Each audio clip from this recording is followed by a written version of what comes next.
En 2015, sur le Rhône, 5,11 millions de tonnes de marchandises ont été transportées, ce qui a évité l'utilisation de plus de 255 000 camions.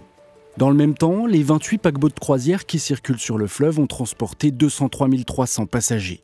Pour accompagner cette augmentation du trafic et former les futurs pilotes du Rhône, CNR et ses partenaires, le Comité des armateurs fluviaux, l'Institut Fluvia, CEREMA, l'association Promofluvia, Voies navigables de France et avec le soutien financier de l'Europe, ont conçu et réalisé un simulateur de navigation unique en France. Dans cette cabine entièrement aménagée, 70 km de fleuve ont été recréés.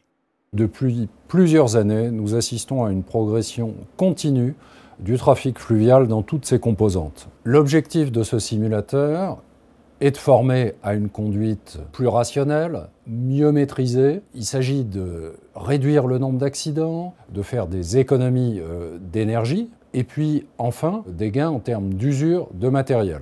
Développé avec l'appui des bureaux d'études Aliotech, Polymorph et CL Corporation, ce simulateur reproduit 9 sites réputés délicats à naviguer sur le Rhône et 6 sur la Saône. Au total, 15 segments aux problématiques différentes qui doivent permettre aux utilisateurs de maîtriser les différentes difficultés de navigation.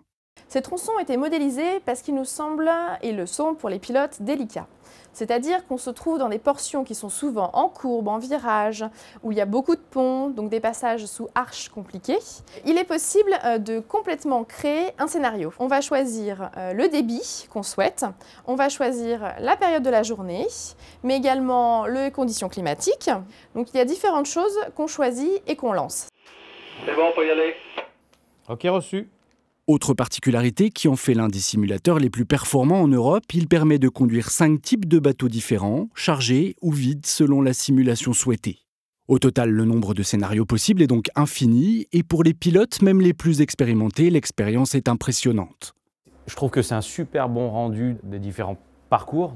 Les dimensions sont respectées, les différentes situations qui peuvent être ajoutées, telles que la météo, la courantologie, etc., etc. On doit gérer la dérive du bateau, la vitesse, jouer avec le courant, jouer avec le vent. On ressent vraiment les différentes réactions en fonction des paramètres qui sont rentrés dans l'appareil. Le principe, les grandes lignes, la base, c'est ça. On est sur l'eau. Organisées sous la responsabilité de Fluvia et Promofluvia, les séances de simulateurs feront partie intégrante de la formation des futurs pilotes. L'outil était attendu par toute la profession qui y voit un moyen de perfectionner les apprentissages.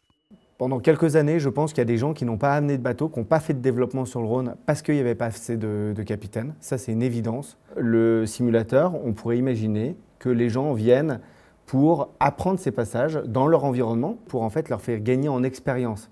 Ça ne remplace pas du tout la pratique, mais ça remplace en fait l'effet d'être dans un contexte.